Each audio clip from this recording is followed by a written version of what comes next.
जिसका तुम्हें था इंतजार, वो घड़ी आ गई।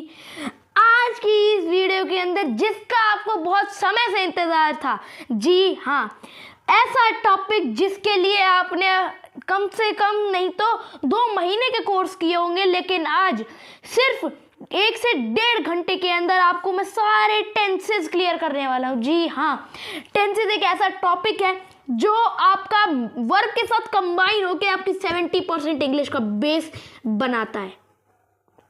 तो उसी को आज हम लोग समझने वाले हैं। तो चलिए बिना टाइम वेस्ट किए शुरू करेंगे आज की इस वीडियो को। और अगर तुमको अभी वीडियो पसंद आए तो जाकर के फटाफट से लाइक जरूर करना, ठीक है। मुझे नहीं पता, लाइक दबा देना, ठीक। वो लाइक का बटन है ना, उसको दबा के नीला कर दो। और आओ शुरू करते हैं आज की वीडियो को बिना टाइम वेस्ट किए। अब सबसे पहले हम लोग को क्या समझना है, व्हाट आर टेंसेस। ये टेंसेस का कौन सी बला का नाम है, कौन सी खेत की मूली है जो हमको ये पढ़ाया जा रहा है। बताते हैं कौन सी खेत की मूली है। तो टेंसेस बेसिकली आपने हिंदी में पढ़ा होगा, इसको कहते हैं आप काल। और अगर बताएं तो आपको समय क्या होता है, समय मतलब टेंसेस आपको समय के बारे में बताता है कि कौन सा समय चल रहा है और कैसे चल रहा है।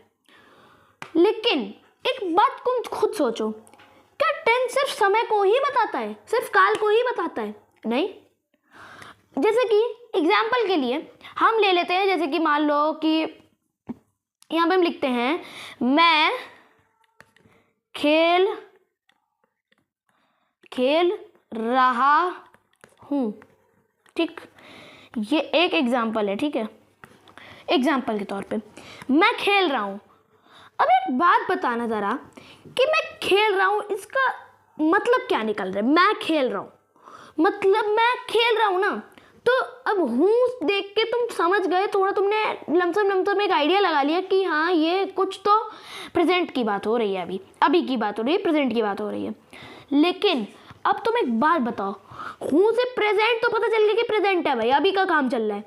लेकिन अब तुम्हें यहाँ पे वर्ब देखो, वर्ब कौन सी है, खेल वर्ब है ना।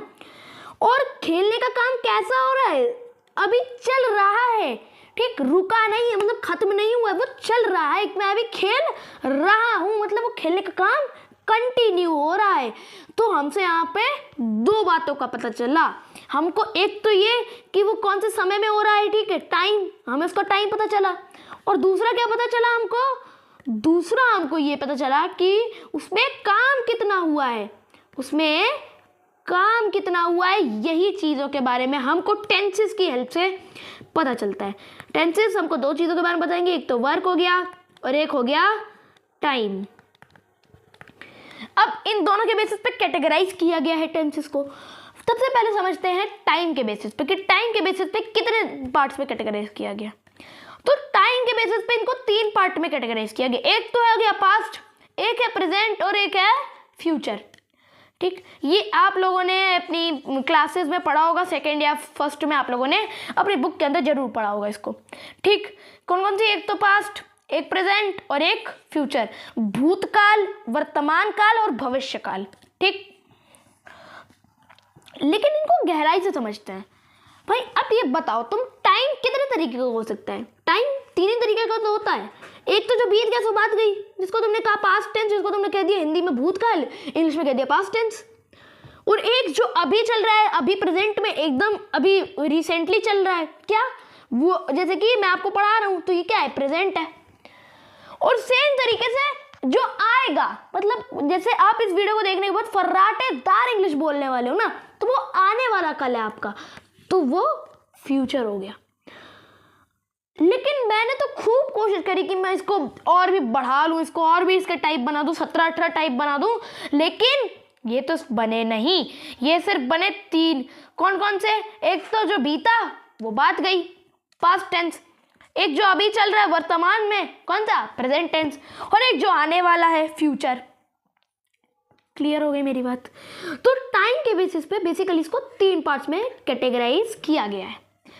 आई होप तुमको सारी बातें मेरी क्लियर हैं, अभी तक कोई भी डाउट नहीं होगा, ठीक। बहुत ही जनरल बातें कर रहे हैं हम लोग, अभी कुछ इंग्लिश ग्रामर की तो हम लोग बात कर ही नहीं रहे, ठीक। तो टेंसेस बेसिकली 3 प्रकार के होते हैं जो आपने पढ़े हुए हैं, वही हम यहाँ पर डिस्कस कर रहे हैं। लेकिन अब इन पास्ट, प्रेजेंट और फ्यूचर के भी ना 3-4 प्रकार हैं। मतलब इनके से मान लो टेंस तुम्हारे हैं दादाजी, ठीक, टेंस क्या है तुम्हारे दादाजी, ठीक, और इनके 3 बेटे थे, कौन कौन से, एक तो पास्ट, एक प्रेजेंट, एक फ्यूचर। लेकिन अब इन पास्ट, प्रेजेंट, फ्यूचर के भी 4 बेटे हैं जिनका नाम है same, indefinite, continuous, perfect, perfect, continuous. Same नाम है इन चारों के। लेकिन अब एक बात बताओ, जैसे तुम लोग अपने नाम के आगे सरनेम लगाते हो ना, उसी तरीके से यहाँ पर इन्होंने भी अपने नाम के आगे अपने अपने पिता का सरनेम लगा रखा है। क्या है, जैसे पास्ट, तो पास्ट का इंडेफिनेट, इस तरीके से। कैसे देखना, पास्ट का indefinite, past continuous, past perfect and past perfect continuous. Same इसी तरीके से प्रेजेंट में present indefinite, present continuous, present perfect and present perfect continuous. Future में future indefinite, future continuous, future perfect and then future perfect continuous. इतनी बात clear है ना? Clear है सारी बातें? कोई डाउट, कोई दिक्कत, कोई परेशानी? अभी जनरल बातें हो रही हैं, तुम ये मत समझना कि हम लोग ग्रामर पढ़ रहे हैं, तुम ये समझो कि हम तो बस जनरल बातें कर रहे हैं, ठीक, जनरल बातें हो रही हैं यहाँ पे। तो 4 बेटे कौन, indefinite, continuous, perfect, perfect continuous, ये सब में है। मतलब पास्ट के भी ये चारों होंगे, ठीक, प्रेजेंट के भी ये चारों हैं, फ्यूचर के भी ये चारों हैं। तो कुल मिला के अगर हम टेंसेस की संख्या देखें तो कितनी है, 12 है, क्योंकि 4 3 are 12। तो कुल मिला के आपको 12 टेंस पढ़ने हैं। और ये भी ना, इसके लिए भी एक ट्रिक है, बहुत आसान है, मज़ा आने वाला है, इसीलिए कह रहा हूँ पहले से कॉपी पेन लेके बैठना। जो फॉर्मूला, जो स्ट्रक्चर्स मैं यहाँ पे बताने वाला हूँ, एक साइड पे कहीं पे लिख लेना उनको, ठीक है, क्योंकि टेंसेस के लिए ना आपको मतलब उनको समय समय पे रिवाइज करना पड़ेगा, नहीं तो भूल जाओगे सारी चीज़ें। अब फाइनली टॉपिक पे आते हैं और अब करते हैं इंग्लिश ग्रामर की बातें। कहने का मतलब प्रेजेंट टेंस। प्रेजेंट टेंस क्या होता है और इसके टाइप्स क्या होते हैं, सब समझते हैं। सबसे पहला जो टाइप हम लोगों ने पढ़ा है वो कौन सा है, एक वो है हमारा प्रेजेंट इंडेफिनिट का टेंस। तो प्रेजेंट इंडेफिनिट टेंस क्या कहता है, जैसे कि अगर हम इसके 4 टाइप होते हैं, जैसे आपने पढ़ा होगा ना, 3 टाइप के सेंटेंस है, affirmative, negative and interrogative. Affirmative को पॉजिटिव भी कहते हैं, नेगेटिव हो गए, इंट्रोगेटिव हो गए। लेकिन मैं 4 क्यों बोल रहा हूँ ये आपको अगली स्लाइड पे समझ में आएगा। तो प्रेजेंट इंडेफिनिट टेंस, जैसे कि इंडेफिनिट का मतलब क्या होता है, तुम ये खुद बताना, इंडेफिनिट का मतलब क्या होता है। मतलब जो निश्चित ना हो, कि समझ में नहीं आ रहा कि ये क्या है, कंप्लीट हो चुका है, चल रहा है, क्या है, कुछ समझ में नहीं आ रहा, तो वो प्रेजेंट की बात हो रही है, उसको आप कहते हैं प्रेजेंट इंडेफिनिट टेंस। बहुत ज़्यादा इस्तेमाल होता है, न्यूज़पेपर्स जो आप देखते हो उनमें भी इस्तेमाल होता है, तो याद रखना, समझे। यहाँ पर पूर्ण विराम लगाना हम भूल गए, तो चलो कोई दिक्कत नहीं है, आप खुद भी समझ सकते हो। अब यहाँ पर सबसे पहले समझते हैं कि अफर्मेटिव सेंटेंस का क्या मतलब होगा इसमें। तो अफर्मेटिव सेंटेंस के लिए स्ट्रक्चर क्या है आपका, S + V1 + SEIS + ऑब्जेक्ट। अच्छा अब ये बताओ ये कौन सी भाषा लिखी मैंने, जो आपको अभी लग रहा होगा कि समझ में ही नहीं आ रही है। बताता हूँ आपको। S बेसिकली है सब्जेक्ट, वर्ब के फर्स्ट फॉर्म के साथ SEIS। अब ये बड़ा इंटरेस्टिंग कॉन्सेप्ट है। देखो एक चीज़ बता रहा हूँ तुमको, प्रेजेंट इंडेफिनिट का अफर्मेटिव छोड़ के और पास्ट इंडेफिनिट का अफर्मेटिव छोड़ के अगर हम किसी भी टेंस का अफर्मेटिव देखेंगे, किसी भी इंडेफिनिट टेंस का अफर्मेटिव देखें, तो उस सबसे पहले आएगा सब्जेक्ट, उसके बाद आएगी उसकी हेल्पिंग वर्ब। अच्छा अब मैंने एक चीज़ तो तुमको समझाई नहीं है, वो भी समझ लो ज़रा साथ में, इसको बाद में करेंगे। हेल्पिंग वर्ब का कॉन्सेप्ट समझना बहुत ही ज़्यादा ज़रूरी है। मान लो अगर तुमसे कोई टेंस है जो कि है प्रेजेंट में, ठीक, प्रेजेंट टेंस है, तो उसको पहचानने के लिए, इंग्लिश के अंदर पहचानने के लिए किस ट्रिक का इस्तेमाल किया जाए। अब ऐसा ज़रूरी थोड़ी ना कि हर जगह आपको हिंदी में ही लिखा मिलेगा तो आप हूँ या ये सब ताही ती है ये सब देख करके टेंस का पता लगा सकते हो। तो इंग्लिश में किस तरीके से पता लगाना है 1 सेकेंड के अंदर वो बताने वाला हूँ। तो प्रेजेंट टेंस, जैसे अब एक छोटी सी स्टोरी है, छोटी सी स्टोरी, ध्यान से सुनना। जैसे आप मान लो अपने स्कूल की तरफ से कहीं गए हो, ठीक है, कंपटीशन है, योगा कंपटीशन है, कोई सा भी कंपटीशन है, आप उसके लिए अपनी स्कूल की तरफ से गए हो, वहाँ और भी स्कूल के बच्चे आए हैं, है ना, बहुत सारे स्कूल के बच्चे आए होंगे। अब लेकिन इन इतने सारे बच्चों में आपकी पहचान कैसे होगी? आप तो खो जाओगे भाई, है ना, आपको आपके टीचर्स जो होंगे वो परेशान हो जाएंगे कि ये कहाँ चला गया लड़का, है ना।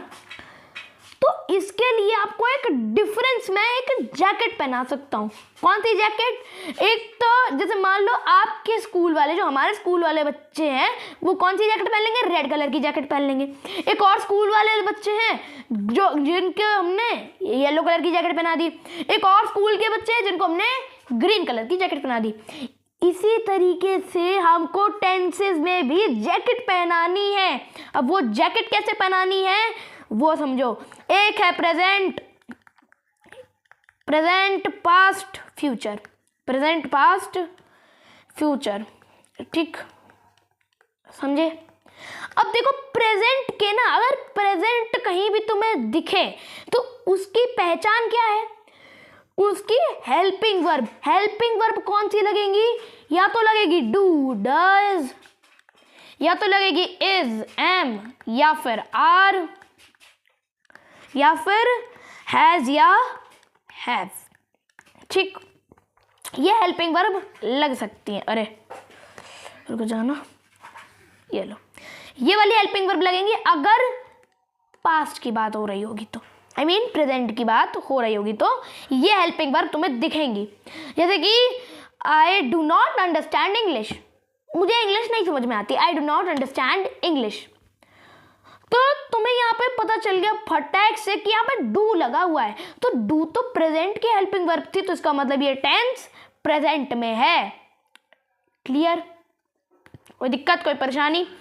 पास्ट के भी हमने जैकेट पहना दी, प्रेजेंट को तुमने रेड कलर की जैकेट पहना दी, अब पास्ट वालों को भी तो जैकेट पहनानी है। पास्ट वालों को हमने कौन सी जैकेट पहना दी? मान लो हमने ग्रीन जैकेट पहनाई, तो ग्रीन जैकेट में क्या कर दिया हमने? डू डज का कर दिया डिड, इज एम आर का कर दिया हमने वॉज या फिर वर, ठीक, और हैज हैव का कर दिया हमने सिंपल हैड।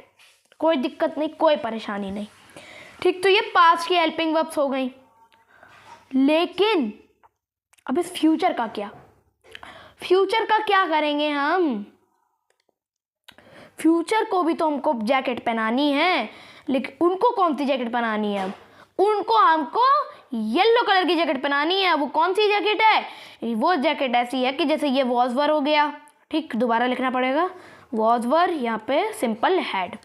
फ्यूचर वालों को हमने येलो जैकेट पहनाई, तो येलो जैकेट के लिए हमने सिर्फ कुछ भी नहीं किया, सिंपल सी बात है, हम लोगों ने डिड का कर दिया विल या फिर शैल। मेनली यही होते हैं फ्यूचर में।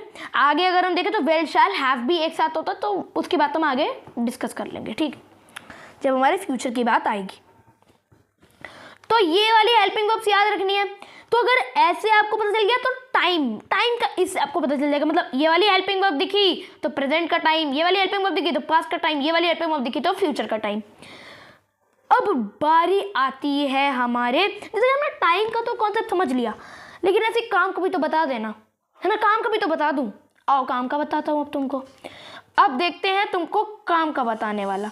अब तुम्हें हम काम की बात बताते हैं, मतलब जब काम के बारे में अगर तुमको पहचानना है तो कैसे पहचानोगे वो समझते चलना। मान लो अगर तुमने जैसे वर्ब की फॉर्म तो पढ़ी है ना, वर्ब की फॉर्म कौन सी होती है? वर्ब की first form, second form and third form. तो उनमें से वर्ब की फर्स्ट फॉर्म जब भी तुमको कहीं दिख जाए तो समझ लेना वो टेंस कौन सा है? इनडेफिनेट, ठीक, मतलब वो डेफिनेट ही नहीं है, रुकना, वो इनडेफिनेट है, मतलब उसका कुछ अता पता नहीं है कंप्लीट हुआ है कि नहीं हुआ है। और कहीं अगर तुमको वर्ब की थर्ड फॉर्म दिख जाए तो वो तो परफेक्ट होना है, ये तो गारंटेड है, ठीक, समझे। कहीं भी तुमको अगर ये चीजें दिख जाए समझ लेना, ध्यान से मेरी बातें सुनते चलो, कान नाक आंख सब खोल के रखना है आज की क्लास में। और अगर तुमको कहीं V1 + ing दिख जाए तो ये तो दिल की धड़कन है, जैसे दुख दुख दुख दुख दुख दुख होता है ना, वही है। मतलब कि कॉन्टिन्यूअस, जैसे हमारी दिल की धड़कन कैसी होती है, कॉन्टिन्यूअस, वैसे ही वर्ब की form verb form plus I N G धक धक धक धक धक धक मतलब कि कॉन्टिन्यूअस होती है। आई होप तुमको सारी बातें क्लियर है। अब मैंने तुमको टाइम देख, अगर टाइम ये वाली हेल्पिंग वर्ब दिखी तो टाइम का पता चल गया, ठीक, टाइम का पता चल गया। ये दिखा तो काम का पता चल गया, और टेंस का हमको पूरा रूल पता चल गया। अब इसको स्ट्रक्चर की फॉर्म देनी है बहुत ही आसानी से। बात आएगी प्रेजेंट इंडेफिनिट की। प्रेजेंट इंडेफिनिट बेसिकली कुछ भी नहीं होता, मैंने समझा दिया था तुमको। बारी आएगी इसके अफर्मेटिव की। अफर्मेटिव जैसे कि पॉजिटिव, जिसमें हाँ में बात हो चुकी, हाँ ये काम तो मैं करता हूँ। ट्रांसलेशन भी करने वाले हैं सिर्फ प्रेजेंट में, बाकी मैं नहीं खोलने वाली क्योंकि वो सब इनसे रिलेटेड है। देखो तो अफर्मेटिव सेंटेंस का फॉर्मूला क्या है, सब्जेक्ट प्लस वर्ब की फर्स्ट फॉर्म के साथ एस या ईएस प्लस ऑब्जेक्ट। अब ये बात बताना जरा, सब्जेक्ट है, वर्ब की फर्स्ट फॉर्म भी समझ में आती है तो इसको हमने देख के समझ लिया कि हाँ ये इंडेफिनेट है, लेकिन एस या ईएस का क्या मतलब है, एस किस कब लगेगा, ईएस कब लगेगा, वो ध्यान से समझते चलना मेरी बात। एस कब लगेगा या फिर ईएस कब लगेगा, तो एस ईएस तब लगेगा बेसिकली जब आपका जो सब्जेक्ट है वो थर्ड पर्सन हो, सब्जेक्ट वो थर्ड पर्सन हो। और अगर थर्ड पर्सन है तो आपको क्या देखना है कि वो सिंगुलर होना चाहिए। अगर थर्ड पर्सन है तो आप देखो कि वो सिंगुलर है कि नहीं, सिंगुलर होना चाहिए, तभी आप उसके साथ एस या ईएस जोड़ोगे। क्लियर, ठीक। एस कब लगेगा, एस या ईएस कब लगेगा, जब सब्जेक्ट आपका हो थर्ड पर्सन और सिंगुलर। जैसे कि एग्जाम्पल देखो, मैं व्हाइट बोर्ड पर लिखता हूं, मैं व्हाइट बोर्ड पर लिखता हूं। अब सब्जेक्ट सबसे पहले क्या रखना, सब्जेक्ट, सब्जेक्ट कहाँ है, ये रहा मैं की इंग्लिश क्या, आई, ठीक। इसके बाद वर्ब लगनी है, वर्ब क्या है, काम क्या है हमारा, लिखना, तो लिखता हूं। अब चाहिए एक हिंदी वाली पहचान भी सुन लो, प्रेजेंट इंडेफिनिट में हमेशा लास्ट में आएगा ता है, ती है, ते है, तो हो, तो ये वाले सब्जेक्ट सेंटेंस के वर्ड्स आपके लास्ट में आने वाले हैं। तो मैं व्हाइट बोर्ड पर लिखता हूँ, क्या हो जाएगा, आई, रुको इसको थोड़ा सा छोटा कर देंगे, साइड में कर दिया, चलो, तो इसका क्या बनेगा, आई राइट ऑन व्हाइट बोर्ड। कैसे, देखो जैसे मैं के सबसे पहले सब्जेक्ट रखना है, सब्जेक्ट रख दो, मैं का आई इंग्लिश बनेगी, मैं व्हाइट बोर्ड पर लिखता हूं, तो वर्ब लगनी है इसके बाद, तो लिखता हूं, तो लिखने की हिंदी क्या होती, लिखने की इंग्लिश क्या होती है, राइट। अब क्या इसके साथ एस या ईएस लगा दूं, सबसे पहले देखो कि जो सब्जेक्ट है वो थर्ड पर्सन है कि नहीं, तो थर्ड पर्सन का कैसे देखेंगे, आई, आई क्या है, ये तो थर्ड पर्सन नहीं है, ये तो फर्स्ट पर्सन है, तो इसके साथ एस या ईएस नहीं लगेगा, समझे, इसके साथ एस या ईएस नहीं लगेगा। आई होप तुमको सारी बातें क्लियर है। तो आई राइट ऑन व्हाइट बोर्ड, ठीक है, व्हाइट बोर्ड क्या है आपका ऑब्जेक्ट है, तो सिंपल सी बात है, उसको हम लिख देंगे। क्लियर है सारी बातें। अयो तुमको सारी बातें एकदम बेसिक से क्लियर हो गई होंगी, ठीक है। इस तरीके से हम लोगों ने एक सेंटेंस भी ट्रांसलेट कर लिया, प्रैक्टिस साथ साथ करवाता रहूंगा तुमको। नेक्स्ट बारी आती है अफर्मेटिव, क्लियर। तो अब बारी आएगी नेगेटिव की। नेगेटिव क्या होता है, बेसिकली कुछ नहीं होता है, इसमें सब्जेक्ट के साथ, अगर ये देखो यहाँ पर एक छोटा सा डिफरेंस है, प्रेजेंट इंडेफिनिट का जो अफर्मेटिव होता है और जो पास्ट इंडेफिनिट का अफर्मेटिव होता है, इन दोनों को छोड़ दो, एक्सेप्ट इनके जितने भी अफर्मेटिव या नेगेटिव सेंटेंस होने वाले हैं इनडेफिनिट टेंसेस के, उनमें सबसे पहले सब्जेक्ट आएगा, उसके बाद आएगी उसकी हेल्पिंग वर्ब, लेकिन इन दोनों में तो नहीं आती, इसीलिए ये एक छोटा सा एक्सेप्शन है। क्लियर। तो क्या करना है आपको, इसके लिए आपको फॉर्मूला है सब्जेक्ट प्लस डू डज। देखो जैसे कि हमने अभी पढ़ा था कि ये आपके प्रेजेंट की फॉर्म्स हैं, तो पहली वाली आपकी इनडेफिनिट के लिए है, तो डू किसके साथ, अब डज किसके साथ लगेगा, तो डू लगता है प्लूरल्स के साथ, ये बात ध्यान रखना, डू लगेगा प्लूरल्स के साथ, और डज लगेगा किसके साथ? डज लगेगा सिंगुलर्स के साथ, ठीक। डू लगेगा प्लूरल के साथ, डज लगेगा सिंगुलर्स के साथ। लेकिन एक एक्सेप्शन है, डू आई के साथ भी हमेशा लगेगा, ठीक। आई के साथ डू हमेशा लगेगा। भले ही आई तुम अपने बतौर कहते हो कि एक सिंगुलर वर्ड है, लेकिन उसके साथ आप डू का इस्तेमाल करते हो, एक एक्सेप्शन है। तो जैसे कि यहाँ देखो एक एग्जाम्पल क्या है, फिर उसके बाद नॉट जुड़ेगा, वर्ब की first form plus object. Not जुड़ना जरूरी क्योंकि नेगेटिव बनाना है। तो आप टीवी नहीं देखना चाहते हैं, आप टीवी नहीं देखना चाहते हैं, तो इसका सेंटेंस क्या बनेगा? आपकी हिंदी की, आपकी इंग्लिश क्या होती है? यू क्या है? प्लूरल है ना, तो डू लगा दो, यू के साथ डू लगा दो, तो यू डू। अरे इतनी पास क्यों लिख रहा है ये? You do not. चाहने की हिंदी क्या होती है? चाहने की इंग्लिश क्या होती है? Want. You do not want to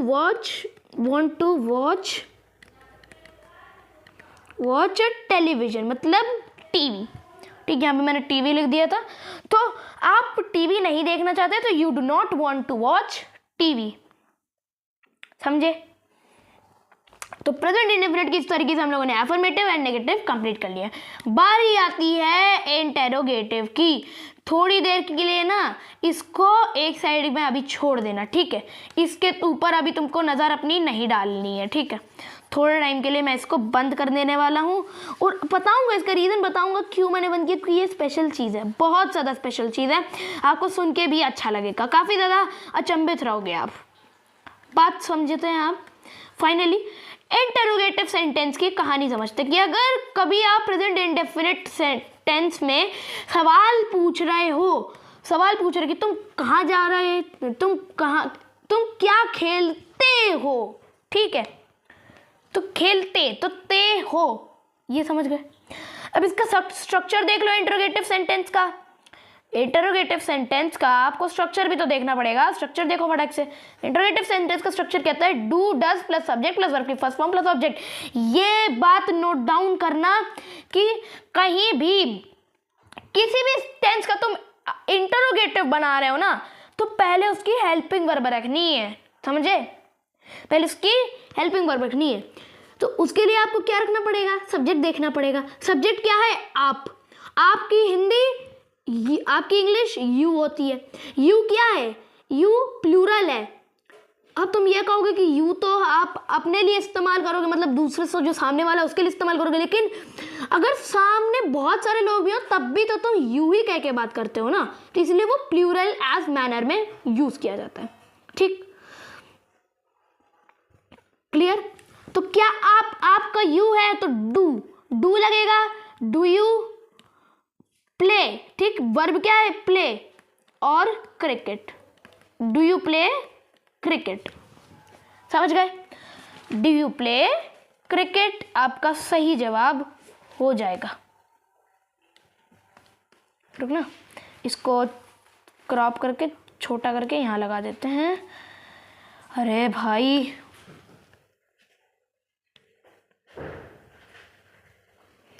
इसको पकड़ लो और इस तरीके से यहाँ पर पे, ये आएगा नहीं, चलो यहीं रहने दो। तो डू यू प्ले क्रिकेट, इतनी बात क्लियर है।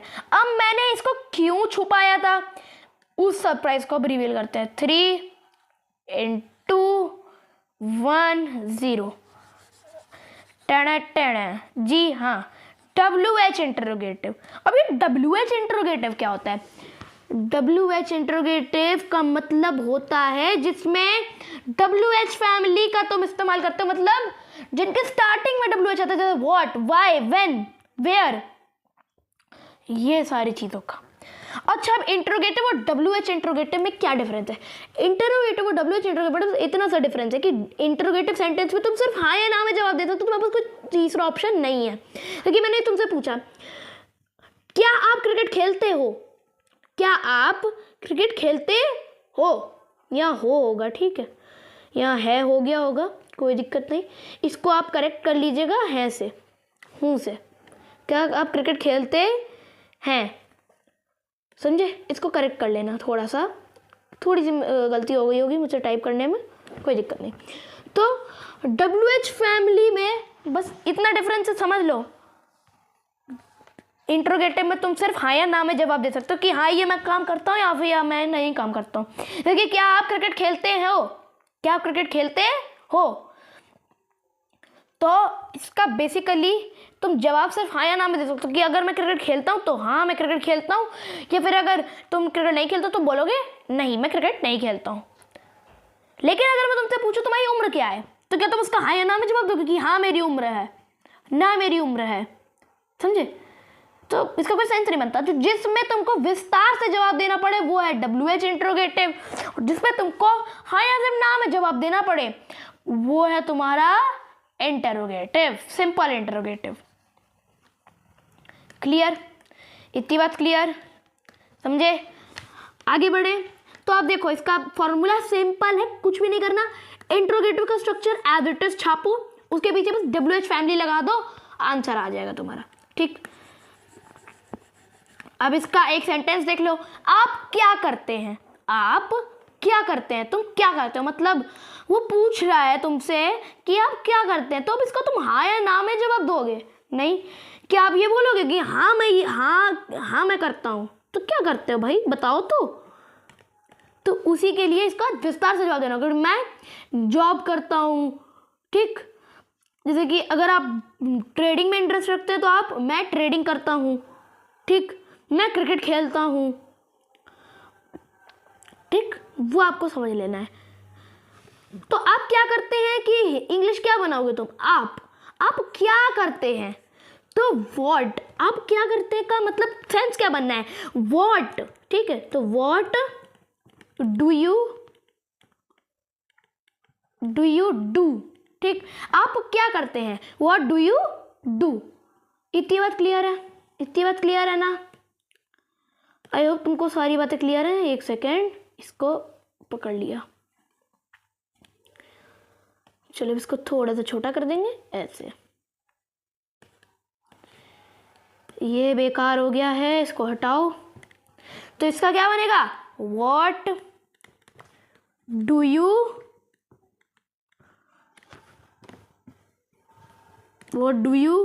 डू, ठीक, क्वेश्चन मार्क इधर भी, क्वेश्चन मार्क इधर भी। क्वेश्चन मार्क है मोस्ट इंपॉर्टेंट चीज है जो बहुत से लोग नहीं लगाते, बट लगाना जरूरी होता है, ठीक। इसके बिना तुम्हारा सेंटेंस जो होता है वो गलत हो जाता है, ठीक है। एग्जाम्स के अंदर अभी अगर आपसे नहीं लगा तो कोई दिक्कत की बात नहीं, लेकिन अगर एग्जाम में से करोगे तो नंबर काट लिए जाएंगे, फिर तुम कहोगे नंबर कम आए हैं, ठीक। तो क्वेश्चन मार्क लगाना ज़्यादा जरूरी है। तो प्रेजेंट इंडेफिनिट टेंस इसी के साथ हो गया है हमारा समाप्त। क्लियर? अब बढ़ते हैं प्रेजेंट कंटिन्यूअस टेंस पे। तो प्रेजेंट कंटिन्यूअस टेंस का मतलब प्रेजेंट में कोई काम हो रहा है जो कि अभी भी चल रहा है। इसका अफर्मेटिव सेंटेंस का स्ट्रक्चर क्या है? सब्जेक्ट से ही, अब ये तो सबको पता है कि सब्जेक्ट पे ही शुरू होगा और ऑब्जेक्ट पे ही खत्म होगा सेंटेंस, लेकिन अब इसमें डिफरेंस क्या है कि इसकी ना हेल्पिंग वर्ब चेंज हो जाएगी और इसकी जो पहचान बताई थी वो चेंज हो जाएगी। जैसे कि इसकी हेल्पिंग वर्ब है इज, एम या आर, ठीक। बताऊंगा ये किसके साथ इस्तेमाल होंगे, सब बताऊंगा।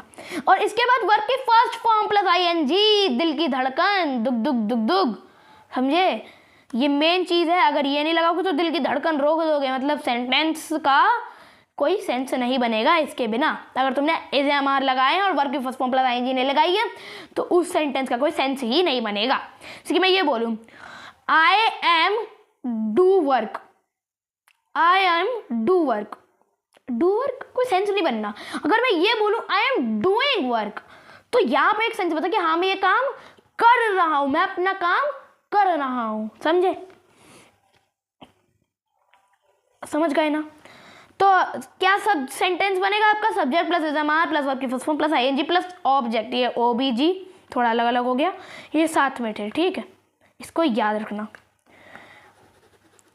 अब बारी आती है इसका एक सेंटेंस ट्रांसलेट कर लेते हैं फटाफट से। क्या है? मैं आपसे बात कर रहा हूँ, ठीक, मैंने कहा मैं आपसे बात कर रहा हूँ, तो मैं आपसे बात कर रहा हूँ ना, तो इसकी हिंदी इंग्लिश क्या होगी? ठीक है, मैं बार बार हिंदी बोल देता हूँ, इंग्लिश क्या होगी? तो मैं को तुम क्या बोलोगे? आई। अब इस किसके साथ लगेगा? एम किसके साथ लगेगा और आर किसके साथ लगेगा? तो इज लगता है आपका सिंगुलर्स के साथ। आर लगता है आपका प्लूरल्स के साथ, आर लगता है आपका प्लूरल्स के साथ।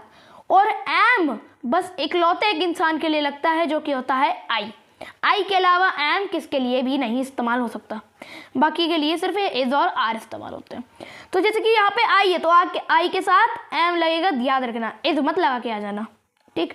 तो आई एम, अब वर्ब क्या है, बात करना, तो टॉक। अब आईएनजी तो टॉकिंग, आई एम टॉकिंग। और किससे बात कर रहा हूं, तुमसे बात कर रहा हूं, I am talking to you. इतनी बात क्लियर, समझ गए? बहुत आसान है, कोई दिक्कत नहीं आएगी। नेक्स्ट बढ़ते हैं नेगेटिव सेंटेंस की तरफ। तो इसका स्ट्रक्चर देख लो, subject plus is am are, बस एक छोटा सा नॉट ऐड होना है और वर्ब की first form plus ING plus object. इसको देखो, जैसे मैं तुम्हारे साथ नहीं आ रहा हूं, मैं तुम्हारे साथ नहीं आ रहा हूं, तो मैं की इंग्लिश क्या होगी, मैं की इंग्लिश क्या होगी, मैं की इंग्लिश होती है आई। तो आई के साथ एम ही लगना है, तो इसका मतलब लिख देंगे आई एम। और फिर इसके बाद नॉट लगना होता है, तो नॉट। वर्ब क्या है, आना, तो कम के साथ आईएनजी, तो आई एम नॉट कमिंग। और किसके साथ नहीं आ रहा, तुम्हारे साथ नहीं आ रहा हूं, तो I am not coming with you, मैं तुम्हारे साथ नहीं आ रहा हूं। आयो तुमको इतनी बात क्लियर है? अब बारी आती प्रेजेंट कंटिन्यूअस टेंस के इंट्रोगेटिव और WH इंट्रोगेटिव की। WH इंट्रोगेटिव तो पढ़ने की भी जरूरत नहीं है, बहुत आसान है। इंट्रोगेटिव के स्ट्रक्चर में बस आगे WH फैमिली लगनी है। जैसे कि ये देखो, इंटरोगेटिव सेंटेंस में क्या है, जैसे इसका स्ट्रक्चर है, देखो सबसे पहले क्या रखनी होती है, हेल्पिंग वर्ब, तो इज एम आर, उसके बाद आएगा सब्जेक्ट, उसके बाद वर्ब की first form plus ING plus object. आप कौन है, ये बहुत कॉमन सेंटेंस है, बहुत लोग बोलते हैं अगर कोई चीज तुमसे कोई मांगने आता है तो तुम उससे क्या कहते हो, हु आर यू, आप कौन हैं।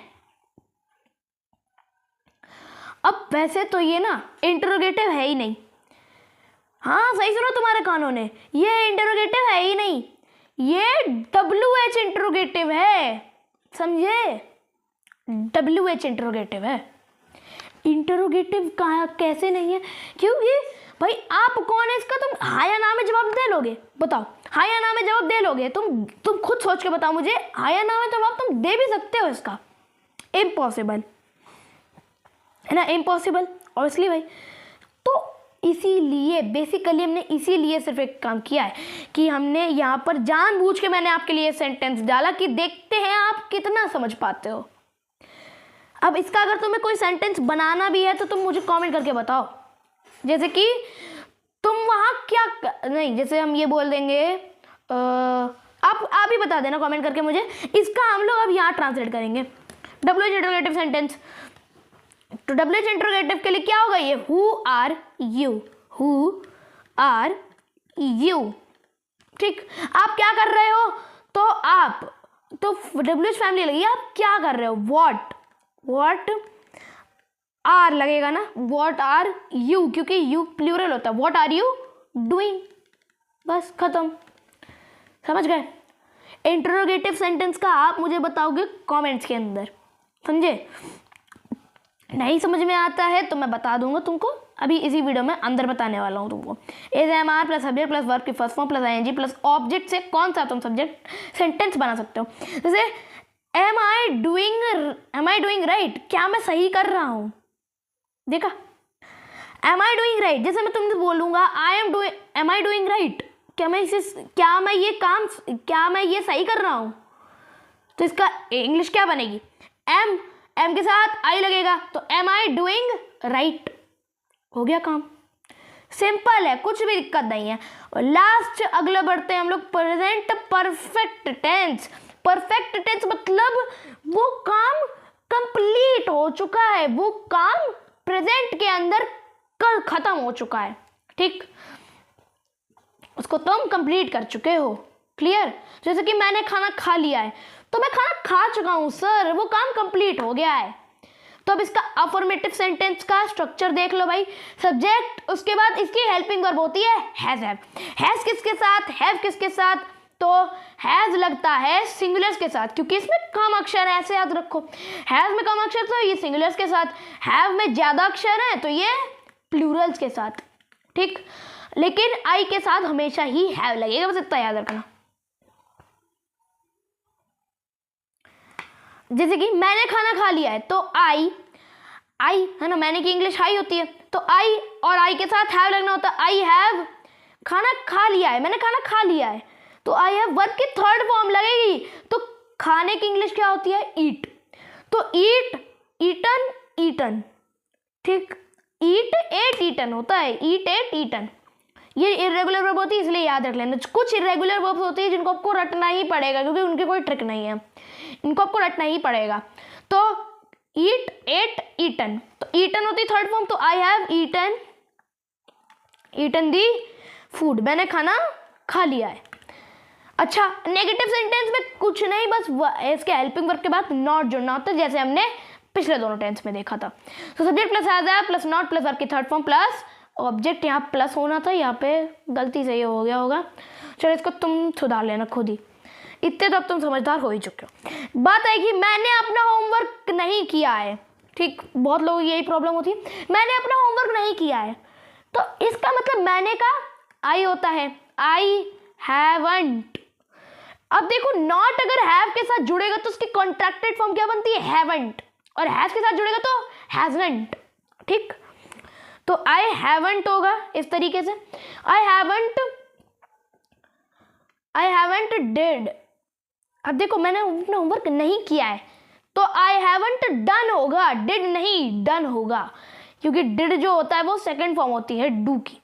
आई हैवंट, एक सेकेंड, आई हैवंट डन,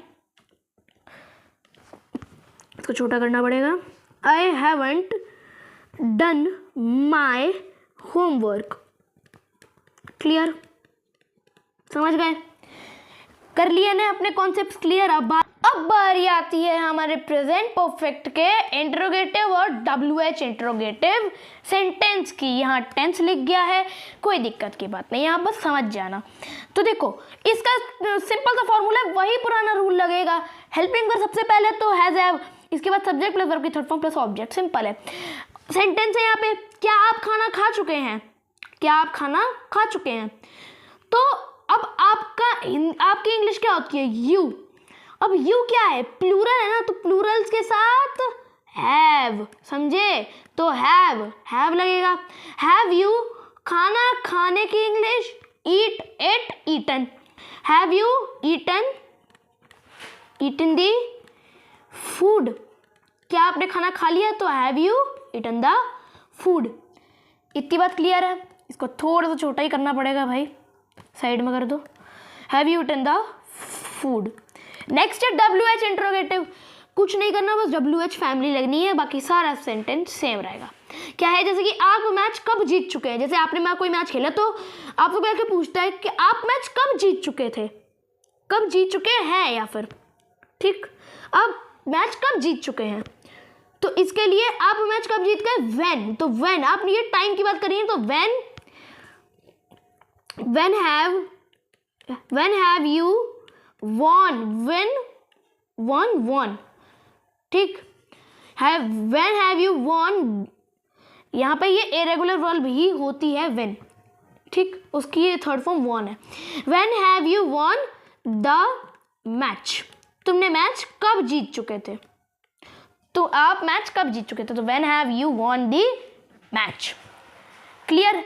तो प्रेजेंट परफेक्ट भी के साथ क्लियर। बात आएगी प्रेजेंट परफेक्ट कंटिन्यूअस टेंस। अगर तुमको किसी भी बंदे को इंग्लिश के मामले में कंफ्यूज करना है ना, भले ही वो चाहे कितने भी इंग्लिश का बड़ा ज्ञानी क्यों ना हो, वो इस टेंस में जरूर कंफ्यूज होता है, क्योंकि ये टेंस कंफ्यूज करने के लिए तो बड़ा ही बढ़िया है, ठीक। कहने का मतलब इसके जो रूल्स है ना भाई, इतने अटपटे हैं, क्योंकि इनके नाम में दोनों ही आ रहा है, एक तो परफेक्ट भी आ रहा है, कंटिन्यूअस भी। तो ना इसको क्या समझो बस तुम इतना, जो परफेक्ट क्या होता है, जो काम हो चुका होता है, और कंटिन्यूअस जो चल रहा होता है, मतलब ऐसा काम जो किसी वक्त से चल रहा है और अभी तक खत्म नहीं हुआ, उसी को आप कहते हो परफेक्ट कॉन्टिन्यूअस टेंस। मतलब एक ऐसा कॉन्टिन्यूअस टेंस है जो कि परफेक्ट है, मतलब उनको ये पता है कि वो कब से चल रहा है। जैसे कि मैं तुमको 10 साल से पढ़ा रहा हूँ, या फिर मैं 10 साल से दिल्ली में रह रहा हूँ, मैं तुम्हारा 2 घंटे से यहाँ इंतजार कर रहा हूँ, तो इसका मतलब बेसिकली यही है। तो प्रेजेंट परफेक्ट कंटिन्यूअस टेंस में आप किसी पर्टिकुलर टाइमिंग से या तो आप ये बता देते हो कब से मैं ये काम कर रहा था या फिर आप कब से किस टाइमिंग से ये काम कर रहे थे वो आप बता देते हो।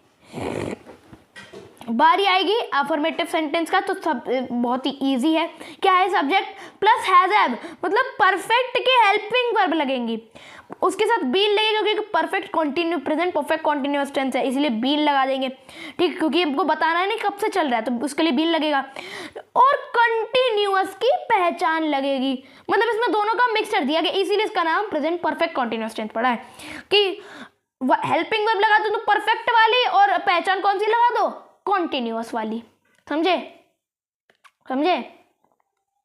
Subject plus has have plus been plus verb की first form plus ING plus object, ये डबल ओ हो गया, इसको थोड़ा करेक्ट कर लेना तुम लोग। तो ING plus object plus since या फॉर। अभी सेंस या फॉर का क्या कॉन्सेप्ट है? प्रीपोजिशन के अपने लास्ट पार्ट में मैंने ये बहुत ही डिटेल में एक्सप्लेन किया था, अगर आपने नहीं देखा है तो लिंक मैं आपको या तो कमेंट के अंदर पिन कर दूंगा या फिर आपको डिस्क्रिप्शन बॉक्स में दे दूंगा, वहां से जाके जरूर से जरूर उसको वॉच कर लेना। उसमें मैंने आपको सेंस एंड फॉर का कॉन्सेप्ट बताया। एक बार और रिवाइज कर लेंगे। सेंस बेसिकली तब इस्तेमाल होता है जब आप किसी पर्टिकुलर टाइमिंग की बात करते हो, जैसे मैं 10 बजे से पढ़ रहा हूँ या फिर 12 बजे से पढ़ रहा हूँ, मैं 12 बजे से आपका यहाँ इंतज़ार कर रहा हूँ, मैं सुबह के 2 बजे से आपका यहाँ इंतज़ार कर रहा हूँ, ठीक, मैं यहाँ 2 बजे से घूम रहा हूँ, तो यहाँ पर वो ना सेंस का इस्तेमाल हो जाएगा। लेकिन फॉर क्या होता है?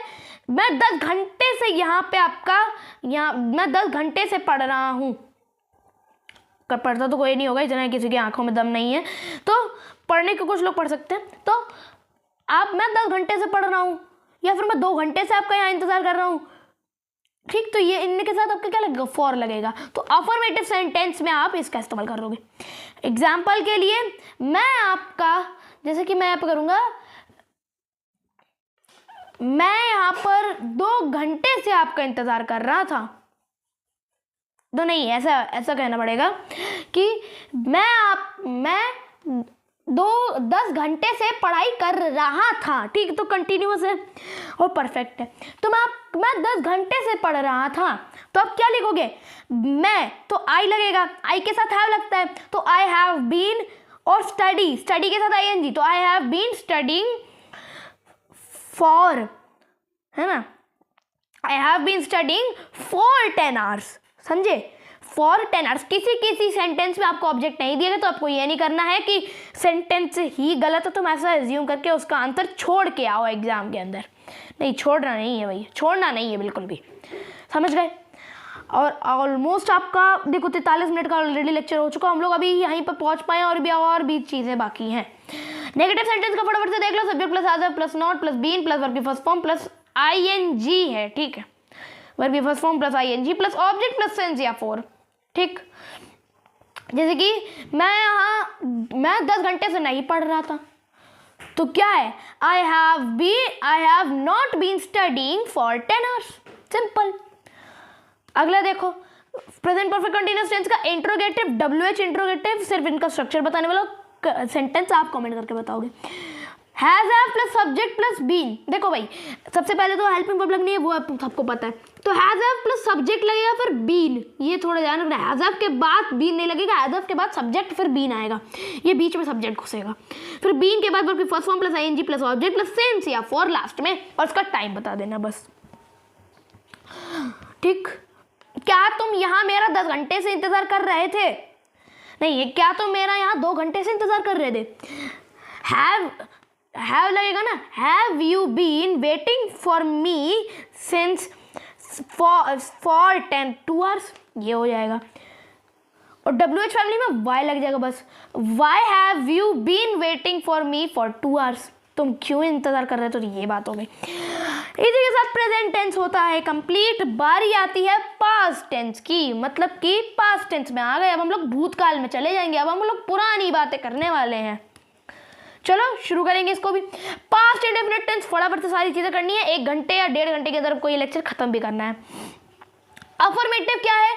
सब्जेक्ट प्लस वर्ब की सेकेंड फॉर्म प्लस ऑब्जेक्ट। अब एक सेकेंड, हम लोगों ने थोड़ी देर पहले यहाँ पर हमने पढ़ा था कि अगर वर्ब की फर्स्ट फॉर्म है तब वो इनडेफिनेट होगा, लेकिन हम तो पास्ट का इंडेफिनिट पढ़ रहे हैं, तो लेकिन इसमें ये सेकेंड फॉर्म कहाँ से आ गई? आई इसीलिए क्योंकि जो वर्ब की सेकेंड फॉर्म होती है वो बनी ही इस टेंस के लिए होती है, पास्ट इंडेफिनिट के लिए ही ये बनी होती है, समझे? ये किसके लिए बनी होती है? पास्ट इंडेफिनिट के लिए बनी होती है। सेकेंड फॉर्म का टेंस के अंदर कहीं भी इस्तेमाल नहीं होता एक्सेप्ट पास्ट इंडेफिनिट टेंस का अफर्मेटिव, ठीक, समझे?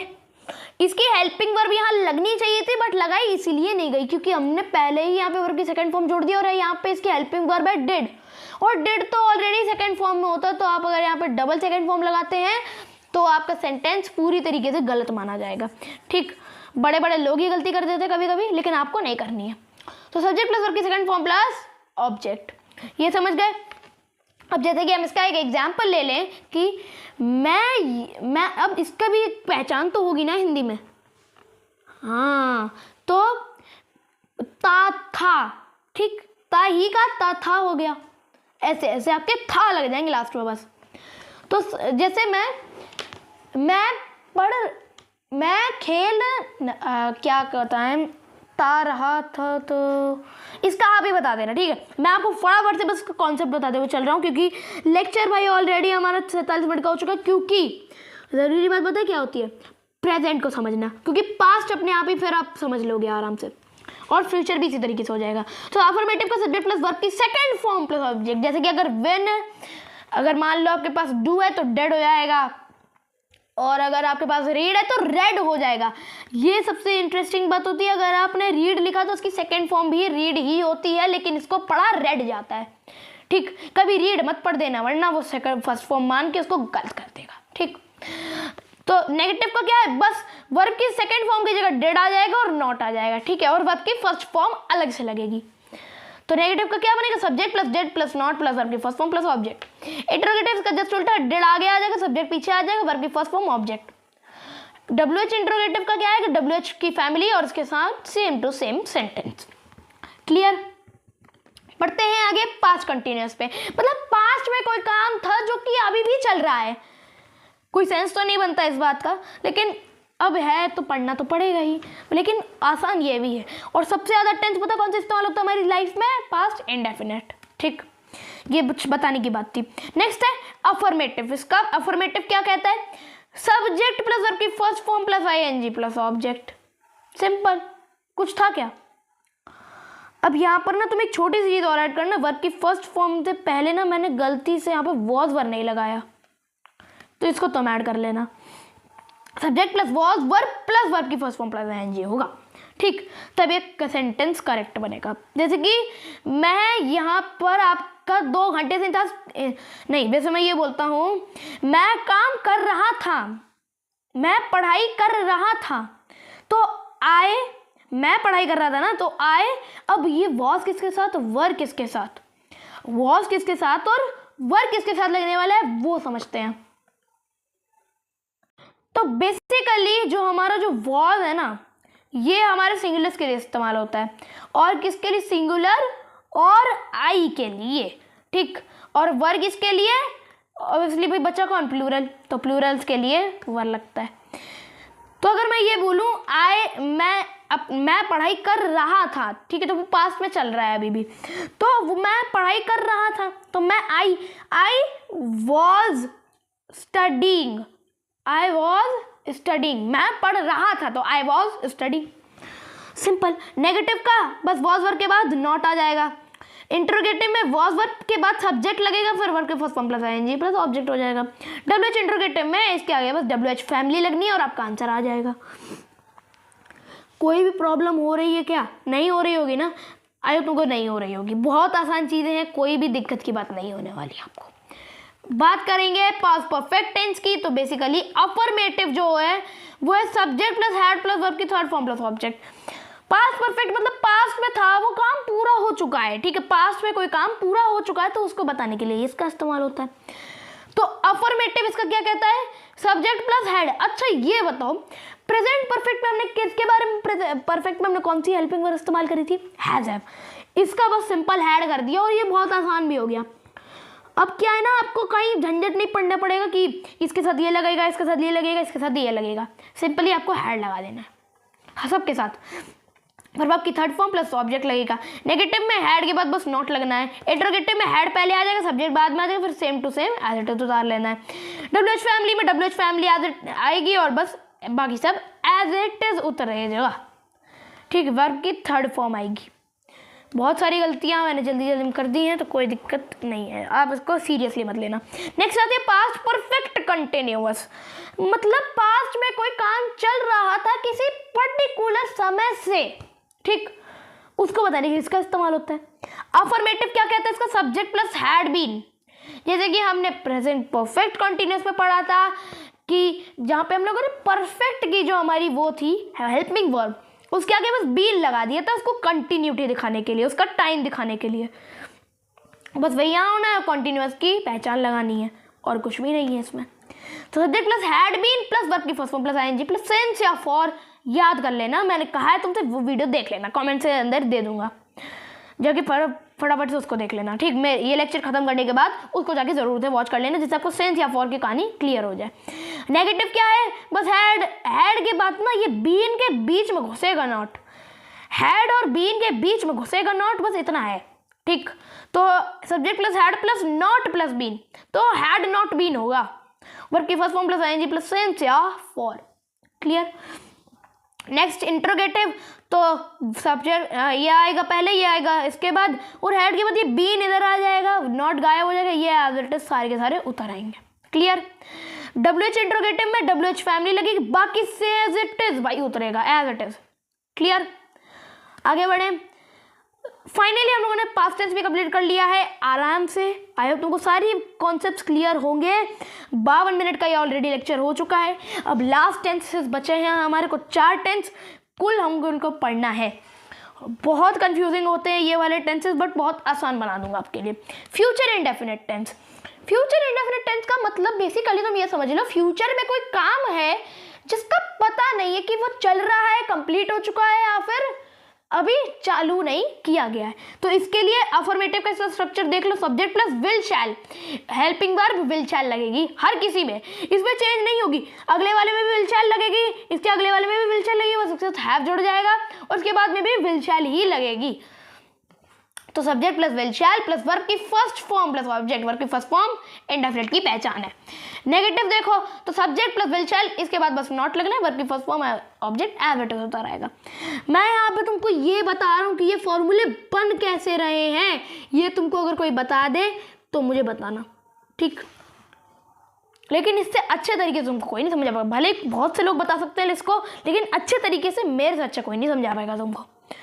और आज तुमको अभी तक सारी चीज़ें समझ में, भले ही मैं एग्जाम्पल्स नहीं दे रहा हूँ, एग्जाम्पल्स के लिए ना आप देखो, अभी मेरे टेलीग्राम ग्रुप को आपने ज्वाइन किया कि नहीं किया, जाके ज्वाइन करो, मैं लिंक डिस्क्रिप्शन बॉक्स में दे दूंगा। वहाँ पर ना मैं आपके लिए एक PDF अपलोड करने वाला हूँ, हैंड रिटन नोट्स की मेरी। उसमें मैं आपके लिए सभी टेंसेस के 3-3 एग्जाम्पल, सॉल्व्ड एग्जाम्पल्स लिखने वाला हूँ, ठीक। तो वो जाके देख लेना, सारे डाउट क्लियर हो जाएंगे। तो अभी जाकर के फटाफट से सब्सक्राइब कर लो भाई चैनल को, समझे, इस वाले चैनल को भी, टेलीग्राम वाले चैनल को भी, और इंस्टाग्राम पे डाउट्स पूछ लेना अपने, या फिर कमेंट सेक्शन के अंदर पे पूछ सकते हो। तो विल शैल प्लस नॉट लगेगा, वर्ब की फर्स्ट फॉर्म प्लस ऑब्जेक्ट लगेगा। इंटरोगेटिव में विल शैल पहले आ जाएगा, सब्जेक्ट बाद में आ जाएगा, वर्ब की first form plus object as it is उतर आएगा, समझे। डब्ल्यूएच इंटरोगेटिव में बस डब्ल्यूएच फैमिली ऐड होनी, बाकी सब एज इट इज उतरेगा, कोई दिक्कत नहीं। Next future continuous tense. अब फ्यूचर कॉन्टिन्यूअस टेंस का मतलब कोई फ्यूचर में काम है जो चल रहा है। हाँ, यही इसका मतलब है कि फ्यूचर में कोई काम है वो चल रहा है, अभी भी चल रहा है। और हिंदी में जब तुम बोलोगे तो मैं ये काम कर रहा हूँगा आवाज आएगी, हूँगा, इसीलिए यहाँ पे बी एक्स्ट्रा जुड़ेगा बस।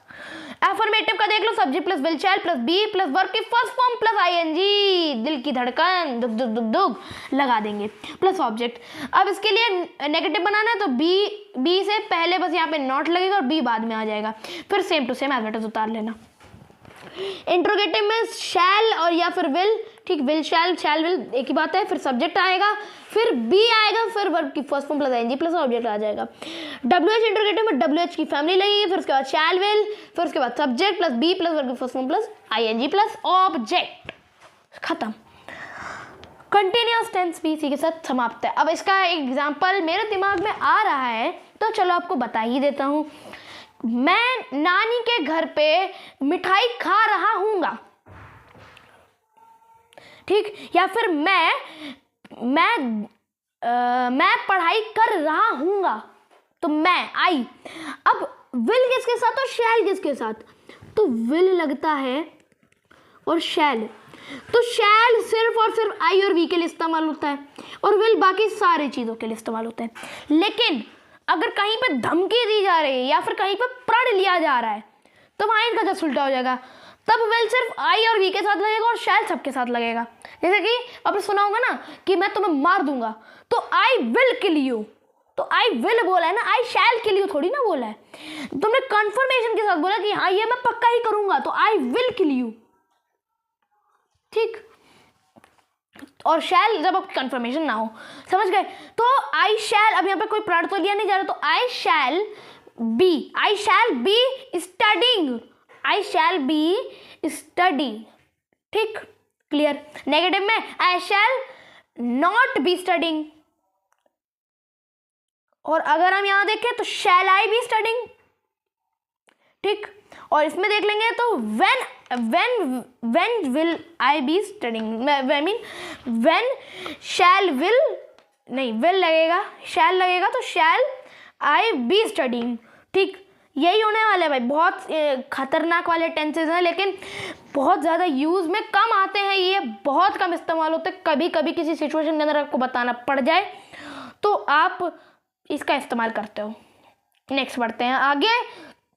Future perfect tense. What is future perfect tense? तो फ्यूचर परफेक्ट टेंस में कुछ नहीं भाई, अफर्मेटिव में देख लो, subject plus will shall plus have plus verb की third form plus object. Obviously भाई वर्ब की थर्ड फॉर्म तो लगनी ही है और विल शैल लगना ही लगना है। विल किसके साथ, शैल के साथ बता चुका हूँ। और उसके साथ बस हैव लगा देना एक्स्ट्रा, फिर अगर नेगेटिव बनाना है तो उसके बीच में नॉट लग जाएगा।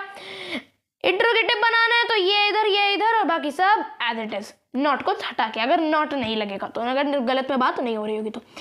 WH इंट्रोगेटिव बता के थक गया हूँ, मेरे कान से अब धुएं निकलने लगे हैं, तो मैं ये नहीं बताने वाला आपको, आप खुद ही देख लो। WH फैमिली लगने वाली है और will shall plus subject same आने वाला है। बहुत ही मेहनत का काम है ये करना, ठीक है, बहुत आसान भी है। Next and last tense of this video, और हम लोग अभी बहुत ही क्लोज हो चुके हैं 1 घंटे में, और हम लोगों ने बहुत आसानी से मात्र 1 घंटे में हम लोगों ने आपके सारे डाउट्स जो थे सारे टेंसेस से रिलेटेड क्लियर कर दिए हैं।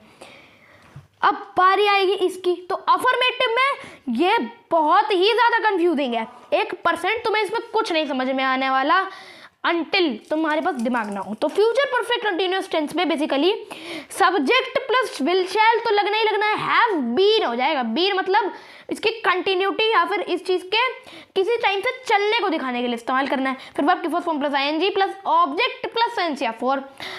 नेगेटिव बनाना है तो विल शैल के बाद नॉट लगा देना, फिर हैव बीन आएगा, फिर वर्ब की first form plus ING plus object plus since या फॉर। इंट्रोगेटिव में विल शैल पहले आ जाएगा, फिर सब्जेक्ट बाद में आएगा, फिर हैव बीन आएगा, मतलब विल शैल और हैव बीन के बीच में ये सब्जेक्ट घुसड़ेगा, ठीक। उसके बाद वर्ब की first form plus ING plus object plus since या फॉर, ठीक। और WH इंट्रोगेटिव में तो कान से धुएं निकल जाएंगे, कहने का मतलब बस WH फैमिली जोड़नी है और इस सबको एज इट इज उतार देना है। एंड लास्टली फाइनली हम लोग इस वीडियो के एंड पे आ चुके हैं। आई होप तुमको सारे कॉन्सेप्ट्स क्लियर हुए होंगे जो भी मैंने इस वीडियो के अंदर समझाया है। जितने भी मैंने एग्जाम्पल लिए इनको अपने दिल पे ना ले कृपया करके, ठीक है। ये एग्जाम्पल्स मैंने सिर्फ आपको समझाने के लिए लिए थे। किसी को अगर दिल पे बात ले ली हो, मतलब अगर आप दिल पे मत लेना बस, ठीक। जितनी भी बातें इसमें बोली गई थी सब काल्पनिक है। तो इसी तरह की वाली वीडियो यहीं पे समाप्त होती है। एंड एग्जैक्टली अब हम लोग 1 घंटा हो चुका है हम लोग को इस वीडियो में। तो आई होप तुमको आज ये वाली वीडियो पसंद आई होगी। अगर तुमको पसंद आई है तो भाई मैं इतनी मेहनत तुम लोगों के लिए कर रहा हूँ, सिर्फ इतनी मेहनत से तुम्हारे लिए ऐसी PPTs बना के लाता हूँ, तो प्लीज़ उसके लिए 1 लाइक तो बनता है यार। अपनी तरफ से तुम बस 1 लाइक कर दो, तुम्हारा लाइक एम वही है। आज का लाइक एम सिर्फ 1 लाइक है, वो भी आपका, ठीक, जो ये वीडियो देख रहे हैं। तो इसी के साथ मिलूंगा मैं जल्दी आपसे अपने अगली वीडियो में। तब तक ख्याल रखिए अपना, मस्त रहिए, पढ़ते रहिए अपना और खेलते रहिए, मस्त रहिए। मिलता हूँ मैं जब से अपने अगली वीडियो में, तब तक के लिए stay curious. Thanks for watching.